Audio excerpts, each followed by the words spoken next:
वैसे जरूरी नहीं है, लेकिन वीडियो को लाइक या फिर डिसलाइक करने की कोशिश जरूर किया करें। तो जैसे इस मूवी का स्टार्ट होता है, हमें मूवी का मेन कैरेक्टर सियोंग दिखाया जाता है और उसकी बेटी का बर्थडे होता है। इसीलिए सियोंग की मदर उसे कुछ पैसे देती है ताकि वो अपनी बेटी को डिनर पर ले जा सके। लेकिन अब सियोंग को और पैसों की जरूरत होती है, तो इसीलिए वो अपनी मदर का ATM कार्ड चुरा लेता है। इसके बाद वो अपनी मदर के सारे पैसे चुरा लेता है और पैसों को वो लगा देता है हॉर्स राइडिंग में, और इस गेम में वो 4 मिलियन वॉन जीत जाता है। अब सियोंग ने एक कंपनी से बहुत सारे पैसे उधार ले रखे थे, तो इसीलिए वही लोग उसके पीछे पड़ जाते हैं। इसके बाद वो सियोंग को पकड़ ही लेते हैं और वो उसे काफी मारते हैं। और जब सियोंग उनके पैसे लुटाने के लिए अपने पॉकेट चेक करता है, तो वो देखता है कि उसके पास तो पैसे हैं ही नहीं, यानी वो वाले पैसे जिसने हॉर्स राइडिंग में जीते थे। और तब उसे याद आता है कि जब वो इन लोगों से बचकर भाग रहा था तो वो एक लड़की से टकरा गया था, तो जरूर उसी लड़की ने ही उसकी जेब काट ली। अब क्योंकि सियोंग के पास पैसे तो होते ही नहीं, तो इसीलिए वो लोग उसे 1 महीने का और टाइम देते हैं जिसमें कि वो उनके पैसे लौटा दे। इसके बाद सियोंग कुछ पैसों का अरेंज करता है और अपनी बेटी को डिनर पर ले जाता है। इसके बाद सियोंग जल्दी से स्टेशन पर पहुंचता है, लेकिन अनलकीली उसकी ट्रेन तो मिस हो गई थी। और जब सियोंग वहाँ पर बैठकर ट्रेन के आने का वेट कर रहा था कि तभी अचानक से उसके पास एक आदमी आता है, और ये अननोन पर्सन था, यानी सियोंग उसके बारे में कुछ नहीं जानता था। फिर वो अननोन पर्सन सियोंग को कहता है कि मैं तुम्हारे साथ एक गेम खेलना चाहता हूँ। वो सियोंग को कहता है कि अगर तुम इस गेम में जीत गए तो मैं तुम्हें 1 लाख वॉन दूंगा। तब इतने सारे पैसों का सुनकर सियोंग ये गेम खेलने के लिए एग्री हो जाता है। इसके बाद सियोंग काफी मार खाने के बाद ये गेम जीत जाता है, यानी वो 1 लाख वॉन हासिल कर लेता है। इसके बाद वो अननोन पर्सन सियोंग को एक कार्ड देता है, ये कहते हुए कि अगर तुम और पैसे जीतना चाहते हो तो इस कार्ड पर जो नंबर लिखा हुआ है उस पर कांटेक्ट करना। इसके बाद सियोंग जब अपने घर जाता है तो उसकी मदर उसे कहती है कि तुम्हारी बेटी अगले साल अपने स्टेप फादर के साथ US में शिफ्ट हो रही है। यहाँ पर हमें ये पता चलता है कि सियोंग की डिवोर्स हो गई है और उसकी वाइफ ने दूसरी शादी भी कर ली है। लेकिन सियोंग कभी भी ये नहीं चाहता था कि उसकी बेटी उससे दूर जाए, लेकिन उसे बहुत सारे पैसे चाहिए होते हैं अपनी बेटी की कस्टडी वापस लेने के लिए, तो इसीलिए सियोंग उस कार्ड वाले नंबर पर कॉल करता है। इसके बाद सियोंग को एक गाड़ी में लाया जाता है जहाँ पर और भी लोग थे, लेकिन फिर उन सारे लोगों को बेहोश कर दिया जाता है। और जब उन सब लोगों की आँख खुलती है तो वो खुद को एक फैसिलिटी में पाते हैं जहाँ टोटल 456 लोग थे, और वो वहाँ पर एज अ प्लेयर थे क्योंकि उन सबको एक यूनिफॉर्म भी पहनाया हुआ था। इस फैसिलिटी का होस्ट यानी लीडर एक आदमी था जो कि फ्रंट मैन था वहाँ पर, और वो सब पर नजर रख रहा था। अब यहाँ पर एक कॉमन चीज थी कि जितने भी लोगों को वहाँ पर लाया गया था उन सब ने कर्जे लिए हुए थे बहुत ज्यादा। सियोंग वहाँ पर प्लेयर नंबर 1 से मिलता है जो कि एक बूढ़ा आदमी था। उस बूढ़े आदमी को ब्रेन ट्यूमर था, यही वजह थी कि वो यहाँ पर आया था क्योंकि उसकी लाइफ तो वैसे भी खत्म ही होने वाली थी। इसके बाद वहाँ पर 2 प्लेयर्स जिनमें लड़की का नाम सैब्यूक और लड़के का नाम जेंग होता है, उनके बीच फाइट होती है। अब यहाँ पर सैब्यूक वही लड़की थी जो सियोंग के पैसे लेकर भाग गई थी, यानी उसी ने उसकी जेब काटी थी। सियोंग तो उसे देखते ही पहचान लेता है, इसीलिए वो अपने पैसे मांगने के लिए उसके पास जाता है। तभी वहाँ पर कुछ गार्ड्स आ जाते हैं जिन्होंने पिंक कलर का यूनिफॉर्म पहना था और उनके फेस अच्छी तरह से कवर्ड थे। गार्ड्स उन सभी प्लेयर्स को बताते हैं कि तुम्हें यहाँ पर टोटल 6 गेम्स खेलनी होंगी और जो इस गेम का विनर होगा उसे बहुत सारे पैसे मिलेंगे।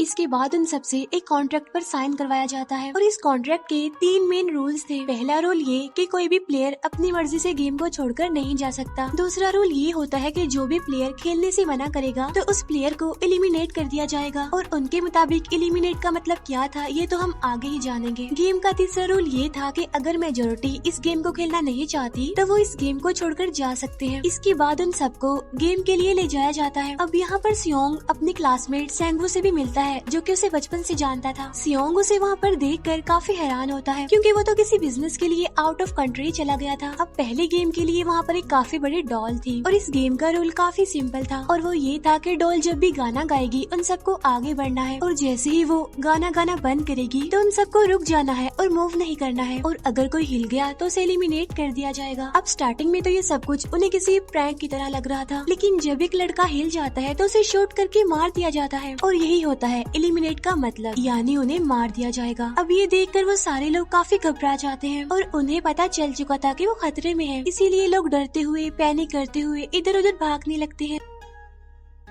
लेकिन अब क्योंकि गेम का रूल था, इसीलिए जो भी हिलता है उसे मार दिया जाता है और जितने भी सर्वाइवर होते हैं वो किसी न किसी तरह इस गेम को कंप्लीट कर ही लेते हैं। लेकिन जो लोग मर जाते हैं उनकी डेड बॉडीज को वहाँ से ले जाया जाता है और अब 456 प्लेयर्स में से सिर्फ 255 ही रह गए थे। अब क्योंकि वो सारे प्लेयर्स इतना ज्यादा डर जाते हैं कि अब कोई भी गेम खेलना नहीं चाहता था। लेकिन जैसा कि रूल नंबर 3 था कि अगर मेजोरिटी चाहे तो वो ये गेम स्किप कर सकती है, तो इसीलिए उनका लीडर यानी फ्रंटमैन वोटिंग करवाता है। लेकिन इससे पहले उन्हें प्राइज मनी दिखाई जाती है, यानी जो विनर को मिलेगी। लेकिन इन केस अगर कोई गेम को छोड़कर चला जाएगा तो ये सारे पैसे मरे हुए प्लेयर्स की फैमिलीज को मिल जाएंगे और ये prize money total 45 billion won होती है। इसके बाद वोटिंग करवाई जाती है जिसमें मेजोरिटी इस गेम को खेलना नहीं चाहती थी, तो इसीलिए गेम को यहीं पर स्टॉप कर दिया जाता है। लेकिन अगर कभी फ्यूचर में वो लोग चाहें तो इस गेम को रीज्वाइन कर सकते हैं। इसके बाद सभी लोगों को उनके घरों पर छोड़ दिया जाता है। नेक्स्ट डे सियोंग पुलिस स्टेशन जाता है और वहाँ पर वो पुलिस को सारी बात बता देता है। लेकिन उन लोगों को सियोंग की बातों पर यकीन नहीं होता और उल्टा वो लोग उसे पागल समझने लग जाते हैं। इसके बाद सियोंग उन्हें वही वाला कार्ड दिखाता है, लेकिन हैरान कर देने वाली बात तो ये है कि उस पर जो नंबर था वो रॉन्ग था। इसके बाद सियोंग जब घर जाता है तो उसकी मदर वहाँ पर नहीं होती। उधर सियोंग का क्लासमेट सेंगू अपनी मदर को छुपकर देख रहा होता है और तभी वहाँ पर सियोंग भी आ जाता है। यहाँ पर सेंगू अपसेट होते हुए सियोंग को बताता है कि मेरे ऊपर 6 बिलियन का कर्ज है। वो बताता है कि मैंने क्लाइंट्स के पैसे लेकर स्टॉक मार्जिन में लगा दिए थे, लेकिन अनलकीली वो सारे पैसे डूब गए। और तभी सियोंग के पास हॉस्पिटल से कॉल आती है। सियोंग की मदर का पाँव काफी इंजर्ड था, लेकिन डायबिटीज का ट्रीटमेंट न होने की वजह से उनकी चोट और ज्यादा बढ़ गई। तब डॉक्टर सियोंग को बताते हैं कि तुम्हारी मदर का ट्रीटमेंट हो सकता है, लेकिन इसके लिए हमें इनका पाँव काटना होगा। लेकिन इस ऑपरेशन में बहुत सारे पैसे लगने वाले थे। लेकिन जाहिर सी बात है सियोंग के पास इतने पैसे तो होते नहीं। इवन उसने तो अपनी मदर के इंश्योरेंस के पैसे भी उड़ा दिए थे। तब इसीलिए सियोंग पैसे मांगने के लिए अपनी वाइफ के पास जाता है, लेकिन उसकी वाइफ उसे पैसे देने से इनकार कर देती है। फिर उसकी वाइफ अपने हस्बैंड को बताती है कि सियोंग आया था पैसे मांगने के लिए और तभी उसका हस्बैंड सियोंग को पैसे देने आता है। साथ साथ उसे ये भी कहता है कि मेरी फैमिली से दूर रहो। लेकिन सियोंग उसे मारने लगता है और तभी उसकी बेटी भी वहाँ पर आ जाती है। इसके बाद सियोंग का एक फ्रेंड अपने बॉस के पास पैसे मांगने जाता है, लेकिन उसका बॉस उसे पैसे देने से मना कर देता है, तो इसीलिए उन दोनों के बीच फाइट होने लगती है। इस फाइट के दौरान उसके बॉस का हाथ मशीन में आ जाता है, तो मौके का फायदा उठाकर सियोंग का फ्रेंड पैसे लेकर वहाँ से भाग जाता है। फिर इसके बाद सियोंग का फ्रेंड अपने घर आकर अपनी वाइफ को कहता है कि पहले फ्लाइट लो और जाओ यहाँ से। इसके बाद सईब्यूक एक एजेंट से मिलती है, क्योंकि उसने अपनी मदर को नॉर्थ एरिया से साउथ एरिया में लाना था। सईब्यूक वही लड़की जिसने सियोंग की जेब काटी थी, लेकिन यहाँ अपनी मदर को लाने के लिए सईब्यूक को बहुत सारे पैसों की जरूरत थी। अब सईब्यूक का एक छोटा भाई भी होता है जिससे उसने प्रॉमिस किया होता है कि मैं मदर को जरूर ले आऊंगी। इसके बाद हमें एक ऑफिसर दिखाया जाता है और इस ऑफिसर का भाई कुछ टाइम से मिसिंग था, इसीलिए वो ऑफिसर अपने भाई के घर जाता है, जहाँ उसे पता चलता है कि उसका भाई तो पिछले कुछ दिनों से अपने घर पर भी नहीं आया। और जब वो ऑफिसर घर को चेक कर रहा होता है तो उसे एक कार्ड मिलता है वहाँ पर, और इस ऑफिसर ने सेम ऐसा ही कार्ड पुलिस स्टेशन में सियोंग के पास भी देखा था, तो इसीलिए वो ऑफिसर सियोंग के पास जाकर उससे इस बारे में पूछता है, लेकिन सियोंग उसे कुछ नहीं बताता। इसके बाद सियोंग जब अपने घर जाता है तो उसे वो कार्ड दोबारा मिल जाता है वहाँ पर। अब सियोंग डिसाइड करता है कि वो दोबारा से उस गेम को ज्वाइन करेगा, इसीलिए सभी प्लेयर्स को एक शिप के पास ले जाया जाता है। इधर ही वो ऑफिसर भी गाड़ियों का पीछा करते हुए उस शिप तक आ जाता है। वो एक गार्ड को मारकर उसे पानी में फेंक देता है। इसके बाद उन सभी प्लेयर्स को एक आइलैंड पर मौजूद फैसिलिटी में लाया जाता है। अब यहाँ पर उन्हें जरा भी अंदाजा नहीं था कि अगला गेम कौन सा होगा और उसे कैसे खेला जाएगा। इसके बाद वो लोग अपनी अलग अलग टीम्स बना लेते हैं। रात को सईब्यूक और उसकी फीमेल फ्रेंड वॉशरूम जाते हैं। यहाँ पर सईब्यूक गार्ड्स की नजरों से बचते हुए उस फैसिलिटी को एक्सप्लोर करने लगती है। तभी वो देखती है कि गार्ड्स बड़े बड़े बर्तनों में कुछ बना रहे हैं,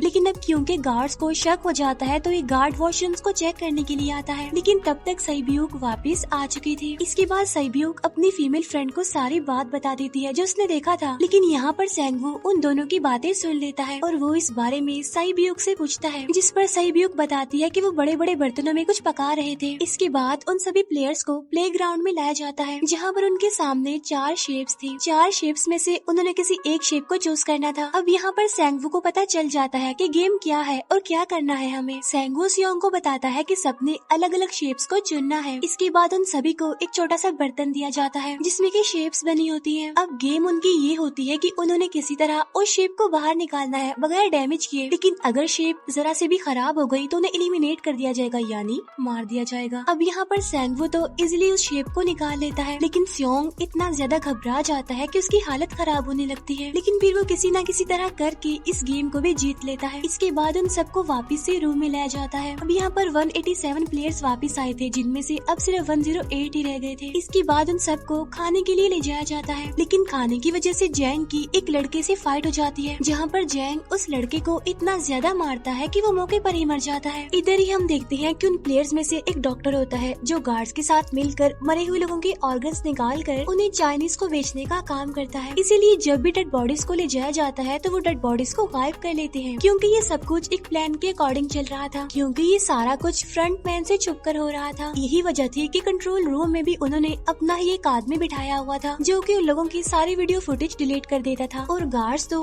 डॉक्टर को गेम के बारे में पहले ही बता देते थे ताकि वो सरवाइव कर सके। यहाँ पर एक गार्ड उसी प्लेयर डॉक्टर को बताता है कि आज हमने प्लेयर्स को जानबूझकर खाना कम दिया है ताकि वो आपस में लड़ने लगे, जिससे होगा ये कि सारे वीक प्लेयर्स गेम से आउट हो जाएंगे। साथ ही गार्ड डॉक्टर को अपनी अगली गेम के बारे में बता देता है। अब 30 मिनट के बाद वहाँ पर लाइट्स ऑफ होने वाली थी। अब यहाँ पर सेंगवू को पता था कि सियोंग की टीम जरूर कोई उल्टा काम करेगी, इसीलिए वो उस टीम को अपने पास बुलाकर उन्हें रिलैक्स रहने के लिए कहता है। उधर वो जो डॉक्टर प्लेयर होता है वो जैंग की टीम में शामिल हो जाता है। यहाँ पर डॉक्टर जैंग को बता देता है कि अगला गेम क्या होने वाला है। इसके बाद लाइट्स ऑफ हो जाती है और जैंग अपनी टीम के साथ मिलकर बाकी सभी को मारने लगता है। जैंग एक लड़की को मारकर सईब्यू को मारने जाता है, लेकिन तभी सियोंग उसे बचा लेता है। इसके बाद गार्ड्स वहाँ पर आकर उन सभी को रोक लेते हैं और अब टोटल 80 लोग रह गए थे। इसके बाद उन सभी को तीसरे गेम के लिए ले जाया जाता है और यहाँ पर उन्हें 10-10 प्लेयर्स की एक टीम बनाने के लिए कहा जाता है, और वो लोग ऐसा ही करते हैं, अपनी अपनी टीम बना लेते हैं। अब क्योंकि जैंग को अगली गेम के बारे में पहले ही पता होता है, इसीलिए वो सईब्यू की फीमेल फ्रेंड को अपनी टीम में नहीं रखता और वो अपनी टीम में सिर्फ मर्दों को ही रखता है। इसके बाद सेंगवू भी अपनी एक टीम बना लेता है। अब क्योंकि उन्हें एक प्लेयर की जरूरत थी तो इसीलिए सईब्यू की फीमेल फ्रेंड उनके टीम में शामिल हो जाती है, और ये गेम असल में टग ऑफ वॉर का होता है, यानी उन्होंने अपने सामने वाली टीम को नीचे गिराना था। इसके बाद गेम स्टार्ट हो जाती है और जैंग की गेम बड़ी आसानी से इस गेम को जीत लेती है। इसके बाद बारी होती है सेंगवू की टीम की। तब प्लेयर नंबर 1 यानी वो बूढ़ा आदमी कहता है कि मैंने अपनी जिंदगी में बहुत सारी टग ऑफ वॉर खेल रखी है, इसीलिए उन सबको गाइड करता है कि इस गेम को कैसे जीतना है। तो इसीलिए वो लोग किसी न किसी तरह करके इस गेम को जीत जाते हैं। फिर दिखाया जाता है कि 30 मिनट के बाद दोबारा से लाइट्स ऑफ हो जाएंगी, जिस पर सेंगवू उन सबको कहता है कि रेडी रहना। तो इसीलिए वो डिसाइड करते हैं कि एक एक करके हम पहरा देंगे। अब जैंग की टीम में एक से बढ़कर एक चालाक प्लेयर था, तो इसीलिए जैंग को डर होता है कि कहीं उसकी टीम उसे ही साइड पर न लगा दे, यानी उसे ही अपने रास्ते से न हटा दे। दूसरी तरफ डॉक्टर और गार्ड्स मिलकर डेड बॉडी के ऑर्गन्स निकाल रहे होते हैं और इन ऑर्गन्स को डिलीवर करने जाना था गार्ड नंबर 28 एंड 29। तब वो सभी एक डेड बॉडी के बारे में बातें करने लगती हैं जिसकी सिर्फ एक किडनी थी और वो उसे ज़ॉम्बी कह रहे थे। अब यहाँ पर जो गार्ड नंबर 29 था, यानी जिसने वो ऑर्गन्स डिलीवर करने जाने थे, वो कोई और नहीं बल्कि वो ऑफिसर था जो गार्ड के बेस में वहाँ पर आया था। और ये सब बातें सुनकर उसे शक होता है कि शायद ये लोग मेरे भाई की बात कर रहे हैं, क्योंकि उसकी भी एक ही किडनी थी। इसके बाद नंबर 28 और 29 यानी वो ऑफिसर ऑर्गन को डिलीवर करने के लिए चले जाते हैं। रास्ते में वो ऑफिसर नोटिस करता है कि टनल में तो बॉम्ब लगा हुआ है। तब नंबर 28 उसे बताता है कि जब हम यहाँ से बाहर निकलेंगे तो इस जगह को ब्लास्ट कर दिया जाएगा। अब यहाँ पर वो ऑफिसर नंबर 28 से और इन्फॉर्मेशन लेने की कोशिश करता है, इसीलिए नंबर 28 को उस पर डाउट होने लगता है, इसीलिए वो उस ऑफिसर को अपना फेस दिखाने के लिए कहता है। अब यहाँ पर वो ऑफिसर अपना फेस भी दिखा देता है, साथ साथ वो नंबर 28 पर गन पॉइंट भी कर देता है। साथ साथ वो ऑफिसर उससे एक किडनी वाली आदमी के बारे में पूछता है कि वो कौन है जिसे तुम ज़ॉम्बी कहते थे, जिस पर वो नंबर 28 उससे कहता है कि वो तो एक लड़की थी। अब यहाँ पर नंबर 28 उस ऑफिसर को कहता है कि तुम लीडर के रूम में जाकर सारी इन्फॉर्मेशन देख सकते हो, वहाँ पर सबका डाटा है। ये जानने के बाद वो ऑफिसर नंबर 28 को मार डालता है। उधर वो डॉक्टर गार्ड से अगली गेम के बारे में पूछता है, लेकिन इस बार गार्ड्स को भी अगली गेम के बारे में पता नहीं होता। तब इसीलिए डॉक्टर को गुस्सा आ जाता है और वो एक गार्ड को पकड़ लेता है और उनकी फाइट होने लगती है। इसी फाइट में डॉक्टर उस गार्ड को मार कर वहाँ से भाग जाता है। इसके बाद एक गार्ड भी उसका पीछा करता है और वो दोनों प्लेग्राउंड में आ जाते हैं। यहाँ पर गार्ड डॉक्टर को अपनी बातों में फंसा कर उसे मारने वाला होता है, लेकिन तभी लीडर यानी फ्रंटमैन आकर उसे मार डालता है और बाद में वो उस डॉक्टर को भी मार डालते हैं। साथ साथ इन्हें वहीं पर नंबर 28 की डेड बॉडी भी मिल जाती है, जिससे इन्हें ये पता चल जाता है कि फैसिलिटी में कोई घुस गया है। उधर वो ऑफिसर लीडर यानी फ्रंटमैन के रूम तक पहुंच जाता है। तब वो चेक करते करते एक ऐसे रूम में जाता है जहाँ पर सबके रिकॉर्ड्स थे, और जब वो ऑफिसर रिकॉर्ड चेक कर रहा होता है तो उसे सभी विनर्स की एक लिस्ट मिलती है, जिसमें उसके भाई का भी नाम था, यानी वो भी कभी विनर था। उधर सभी प्लेयर्स को 4th गेम के लिए ले जाया जाता है, जहाँ पर उन सबको अपना अपना पार्टनर चुनने के लिए कहा जाता है, और वो प्लेयर्स करते भी ऐसा ही है, अपना अपना पार्टनर चुन लेते हैं। सहबीयूक की फीमेल फ्रेंड भी अपना पार्टनर ढूंढने की कोशिश करती है, लेकिन कोई भी उसका पार्टनर बनने को तैयार ही नहीं था। इसके बाद सभी प्लेयर्स को 10-10 मार्बल्स दिए जाते हैं। असल में ये गेम ऐसी होती है कि एक प्लेयर को अपने पार्टनर से सारे मार्बल्स लेने होते हैं बगैर कोई जोर जबरदस्ती किए, और जो दूसरा पर्सन होगा यानी जिसके पास मार्बल्स नहीं होंगे उसे मार दिया जाएगा। फिर सैंगवू और सियोंग का फ्रेंड ऑड और इवन का गेम खेलते हैं, जिसमें कि उन्होंने गेस करना था कि सामने वाले के हाथ में कितने मार्बल्स हैं। अब यहाँ पर सियोंग का फ्रेंड सैंगवू के सारे मार्बल्स जीत जाता है, जिसकी वजह से लास्ट में सैंगवू के पास सिर्फ एक ही मार्बल बचता है। अब क्योंकि सैंगवू को पता चल चुका था कि अब वो बच नहीं पाएगा, इसीलिए वो सियोंग के फ्रेंड को अपनी बातों में फंसा कर उसे ये यकीन दिलाता है कि अगर हम में से कोई भी हार गया तो हारे हुए लोगों का मैच दोबारा करवाया जाएगा। अब यहाँ पर सैंगवू धोखे से सियोंग के फ्रेंड के सारे मार्बल्स चेंज कर देता है। इसके बाद सैंगवू मार्बल्स लेकर गार्ड को दे देता है और वहाँ से बाहर चला जाता है, और जब सियोंग का फ्रेंड मार्बल्स चेक करता है तो वहाँ पर पत्थर होते हैं। उधर प्लेयर नंबर 1 यानी उस बूढ़े आदमी की हालत खराब हो रही थी, इसीलिए वो तो इधर उधर घूम रहा था, लेकिन सियोंग किसी तरह उसे खेलने के लिए एग्री कर लेता है। अब यहाँ पर वो दोनों यानी वो बूढ़ा आदमी और सियोंग भी इवन ऑड खेलते हैं। अब इनमें से वो बूढ़ा आदमी सियोंग के सारे मार्बल्स जीत जाता है, लेकिन लास्ट राउंड में वो बूढ़ा आदमी भूल जाता है कि उसने क्या चूज किया था। तो यहाँ पर सियोंग उसी बातों में फंसा कर उसके सारे मार्बल्स ले लेता है, लेकिन यकीन मानिए कि वो बूढ़ा आदमी काफी चालाक था। उसने एक मार्बल अपने पास ही रखा हुआ था और वो दोबारा से इधर उधर घूमने लगता है। अब यहाँ पर सियोंग उसे रिक्वेस्ट करता है कि प्लीज मेरे साथ एक और गेम खेलो ना। तब यहाँ पर वो बूढ़ा आदमी कहता है कि मुझे पता है कि तुमने सारे मार्बल्स धोखे से लिए हैं मुझसे। वो कहता है कि मुझे सब पता था, बस मैं पागल बनने की एक्टिंग कर रहा था।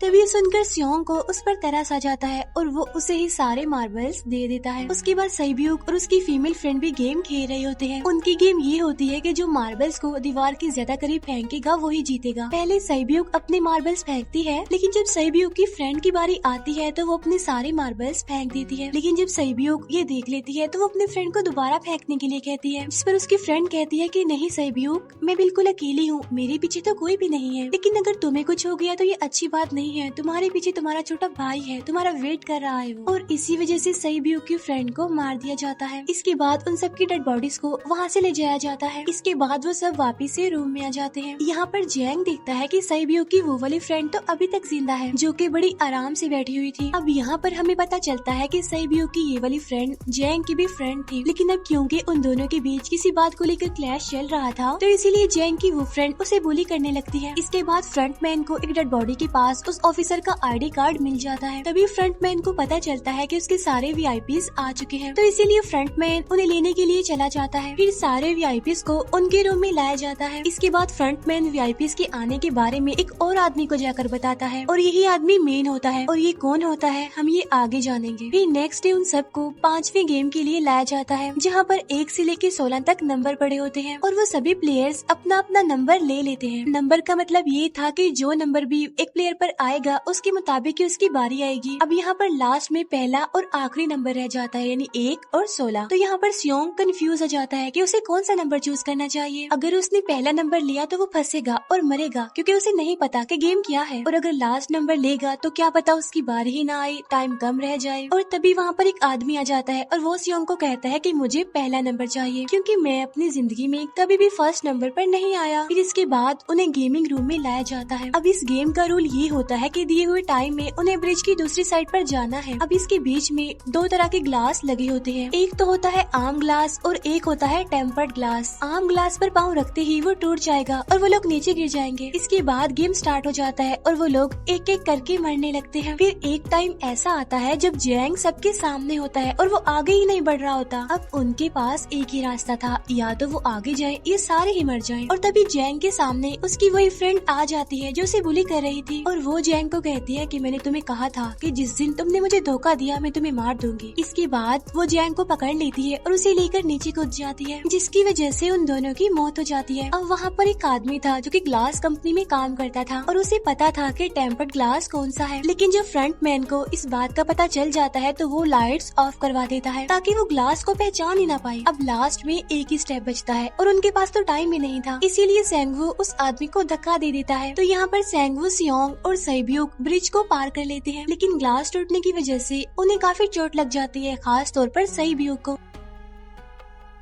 उधर उस ऑफिसर ने एक सर्वेंट को मारकर उसकी जगह खुद ले ली थी। अब एक वीआईपी को उस ऑफिसर पर शक होता है और वो उसे कहता है कि अपना मास्क रिमूव करो, लेकिन वो ऑफिसर कहता है कि ठीक है, लेकिन मैं अंदर जाकर अपना मास्क रिमूव करूंगा। इसके बाद वो ऑफिसर उस वीआईपी को लेकर अंदर चला जाता है। अंदर जाकर वो ऑफिसर उस वीआईपी को बेहोश कर देता है और इस बात का पता फ्रंट मैन को चल जाता है, इसीलिए फ्रंट मैन उसके पीछे जाता है और वो उस ऑफिसर को देख लेता है, इसीलिए वो ऑफिसर वहाँ से भागकर आइलैंड पर आ जाता है। फ्रंट मैन भी उसका पीछा करते हुए वहाँ पर आ जाता है। अब यहाँ पर वो ऑफिसर अपने सीनियर्स को कॉल करने की कोशिश करता है, लेकिन कॉल कट हो जाती है। फिर वो ऑफिसर उन्हें सारे सबूत भेजता है, लेकिन वहाँ पर नेटवर्क नहीं था। इसके बाद फ्रंट मैन ऑफिसर को पकड़ लेता है और उसे उनके साथ चलने के लिए कहता है, लेकिन वो ऑफिसर तो उस फ्रंट मैन पर गोली चला देता है। इसके बाद फ्रंट मैन अपना मास्क उतार देता है, तो वो ऑफिसर देखता है कि वहाँ पर कोई और नहीं बल्कि उसका अपना भाई है वो। इसके बाद ऑफिसर का भाई यानी फ्रंट मैन उसे शूट कर देता है और वो जाकर पानी में गिरता है। उधर ग्लास लगने की वजह से सैब्यूक काफी इंजर्ड हो गई थी और उसका बहुत सारा खून भी बह रहा होता है। इसके बाद तीनों सर्वाइवर्स को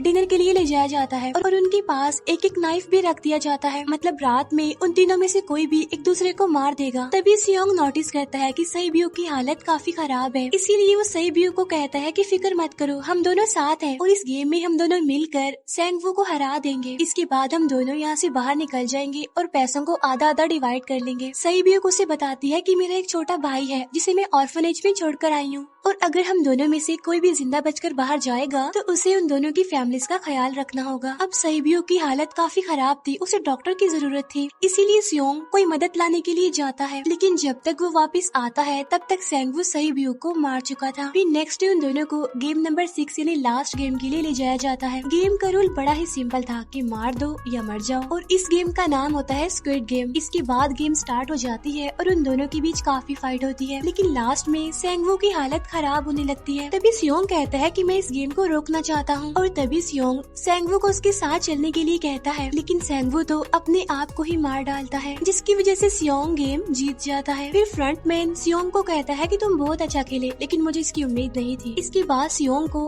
उसके घर पर छोड़ दिया जाता है और उसके पास एक एटीएम कार्ड भी था, और जब सियोंग उस एटीएम कार्ड को जाकर चेक करता है तो वो दिखता है कि सारे पैसे उसके अकाउंट में भेज दिए जाते हैं। इसके बाद सियोंग अपने घर जाता है, लेकिन तब तक उसकी मदर की डेथ हो जाती है। इसके बाद हमें 1 साल बाद का सीन दिखाया जाता है, जहाँ पर हम देखते हैं कि सियोंग की हालत काफी खराब हो गई है, यानी वो अब काफी नशा करने लग गया है और उसने अब तक उन पैसों को हाथ तक नहीं लगाया। एक दिन एक फूल बेचने वाली औरत सियोंग के पास आती है और वो उसे सेम वैसा ही कार्ड देती है जिसमें एक एड्रेस लिखा हुआ था, और फिर सियोंग उस एड्रेस पर जाता है, जहाँ पर उसे पता चलता है कि ये सारा किया धरा किसी और का नहीं बल्कि उस बूढ़े का है, प्लेयर नंबर 1 का, और वो अभी भी जिंदा है। यहाँ पर वो बूढ़ा आदमी सियोंग को बताता है कि मैं अपनी लाइफ से बोर हो चुका था और ये सारी गेम मैंने अपने क्लाइंट्स के साथ मिलकर बनाई ताकि मैं लोगों को मरता हुआ देखकर एंजॉय कर सकूं, लेकिन हाँ, हमने किसी को मजबूर नहीं किया था ऐसा करने के लिए, और मैंने गेम में इसीलिए पार्टिसिपेट किया क्योंकि गेम देखने से ज्यादा उसे खेलने में मजा आता है। वो कहता है जो पैसे तुम्हारे पास हैं वो मेरे ही हैं, और ये कहते ही उस बूढ़े आदमी की मौत हो जाती है। इसके बाद सियोंग सैब्यूक के छोटे भाई के पास जाता है और उसे लेकर वो जाता है सेंगवू की मदर के पास, और वो सेंगवू की मदर को कहता है कि इस बच्चे का ख्याल रखना, साथ साथ वो उसे एक बैग भी देता है जिसमें बहुत सारे पैसे होते हैं। इसके बाद सियोंग स्टेशन पर जाता है, जहाँ पर उसे वही अननोन पर्सन मिलता है जो कि उसे मूवी के स्टार्ट में भी मिला था। यहाँ पर सियोंग उसका पीछा भी करता है, लेकिन तब तक वो भाग चुका था। फिर सियोंग उस कार्ड वाले नंबर पर कॉल करता है और वो पूछता है कि तुम लोग कौन हो